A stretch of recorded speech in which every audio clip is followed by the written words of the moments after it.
Okay, so we're surrounded by plastic, right? It's kind of hard to miss. Yeah, you see it everywhere. It's overflowing in bins, and then there are those reports about the oceans, and, makes you wonder if we're going to drown in this stuff. It's a real problem for sure. So the search for sustainable alternatives, that's got to be like top priority right now. Yeah, absolutely. And that leads us to our deep dive for today. We're looking at some exciting new research on exactly that. Yeah. This study is called Wood PHAs Biocomposites with Mechanical Properties Comparable to Conventional Plastics, Model-Based Prediction and Experimental Validation. Bit of a mouthful, but don't worry, we'll break it down. Right, because the findings, they could really be game-changing. Yeah, they could. So the heart of this research is this thing called PHAs. Imagine like nature's plastic. You know how some bacteria, they store energy as fat? Right. Well, they also make these polymer molecules. And guess what? We can extract those, turn them into plastic. And the best part, these plastics break down naturally. Okay, that does sound pretty good. It is. PHAs are biodegradable. So unlike that traditional plastic that hangs around for centuries, PHAs, they just break down. Microorganisms go to work and poof, back to the environment. No harmful leftovers. Sounds almost like magic. But there's got to be a catch, right? Well, there has been one major hurdle. Bioplastics made with PHAs. They haven't quite been able to match the performance of the conventional plastics. Right, those everyday plastics we use constantly, like polypropylene or polyethylene. Exactly. Think about your food packaging, containers, all that stuff. You need a certain strength and flexibility. And so far, PHAs haven't been quite there. Which has been a big reason why they haven't really taken off. Yeah. So our deep dive today is all about seeing if this new research has actually cracked the code. Have they finally bridged that performance gap? And if so, what does that mean for all of us using these products every single day? Big questions.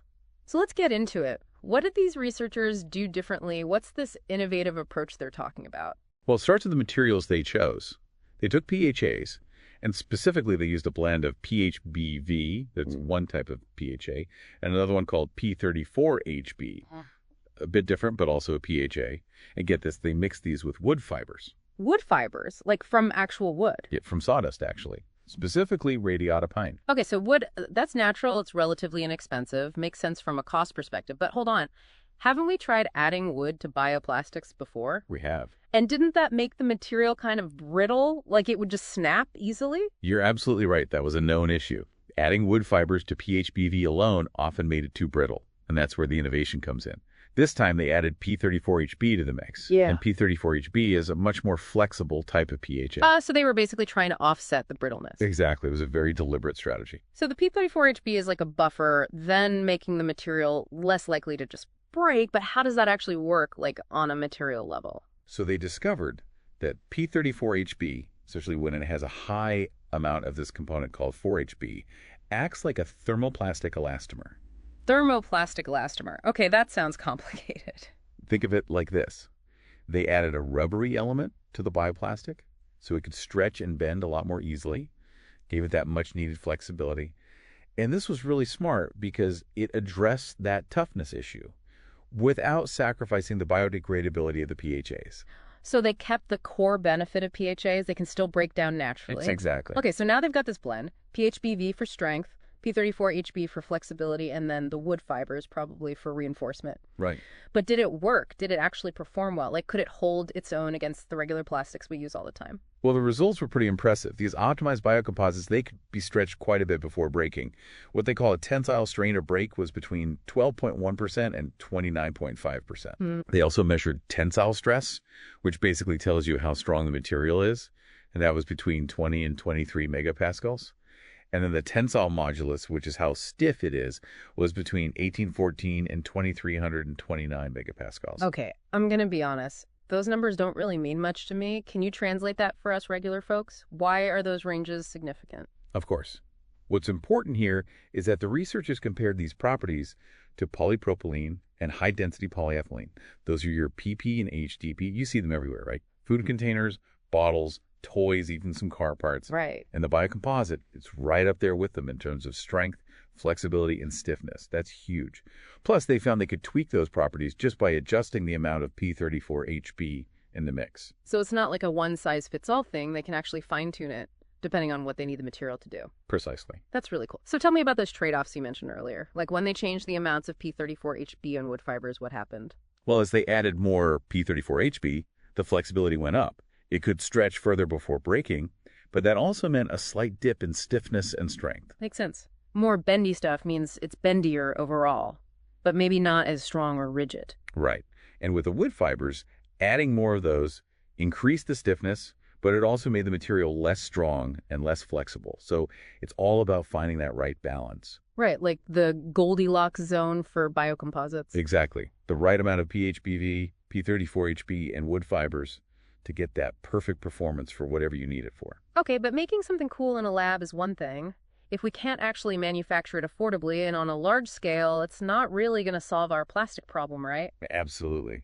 And that's another great thing about this study. They made these biocomposites using totally standard industrial processes, twin screw extrusion to mix everything together, and then injection molding to shape it. And those are already widely used in the plastics industry. Exactly.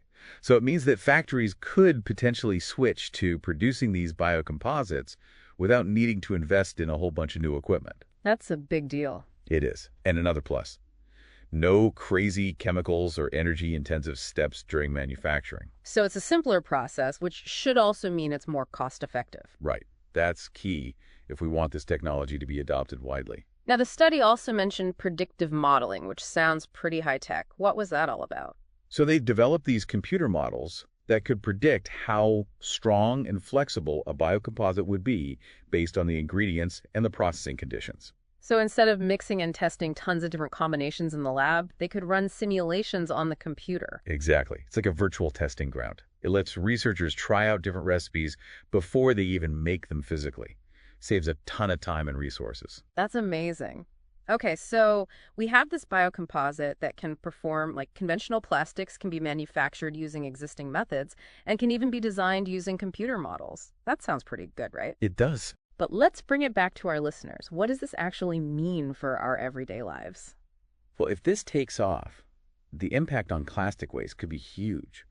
Think about all the rigid plastic packaging we use. Food containers, yogurt cups, those trays for fruits and veggies.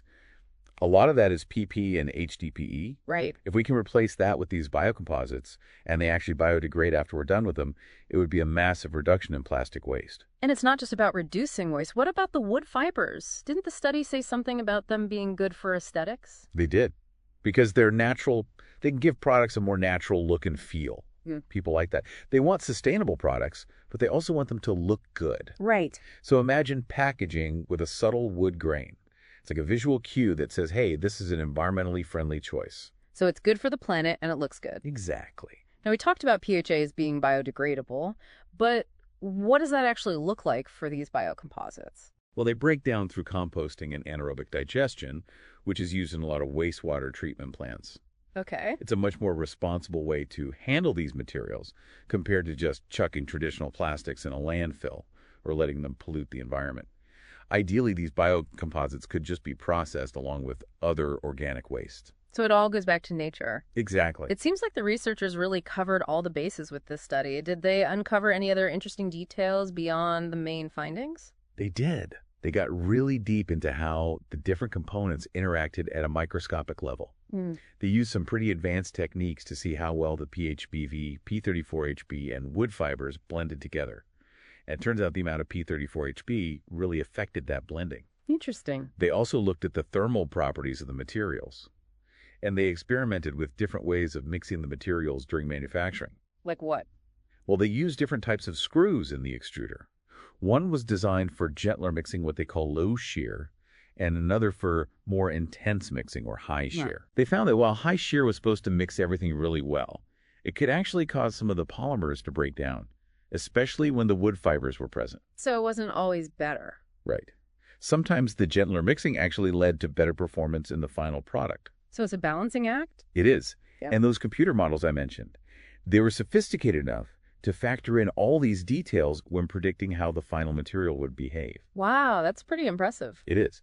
And their results showed that the biocomposites with around 25% and 41% P34HB processed with low shear were the ones that performed the most, like those common plastics, polypropylene, and high-density polyethylene. And they were also a lot more flexible and less brittle than just using wood and PHBV alone. So pretty clear winner. It seems that way. It sounds like this research has really made some huge strides in overcoming those performance issues that have held back PHA-based biocomposites. It really has. They combined PHBV for strength, P34HB for flexibility, and then reinforced it with wood fibers, which are readily available and cost-effective. And they still managed to keep that biodegradability, which is the whole point. Exactly. So just to sum up, these new wood PHAs biocomposites could really be a game changer. They could potentially perform just as well as PP and HDPE. Yep. They can be manufactured using existing methods, and they biodegrade naturally. Right. Comparable performance, cost-effective manufacturing, and biodegradability. Those are the key takeaways. Now, I want you to imagine something for a second. Imagine a future where all those everyday plastic items, your food containers, the packaging for your online orders, everything is made from materials that just break down naturally after you're done with them. That would be amazing. It would. What products do you think would benefit the most from this kind of innovation? And what kind of positive impact could that have on the environment? It's something to think about, especially as material science keeps advancing and finding new solutions to these global challenges. If you're interested in learning more, I encourage you to dive into the world of bioplastics and other sustainable materials. It's a fascinating field with so much potential to change the world. It really is. This research shows what's possible when we use science to tackle these pressing environmental issues. It gives me hope that we can create a more sustainable future for everyone. I agree. Well, that's our deep dive for today. Thanks for listening. Thanks for having me.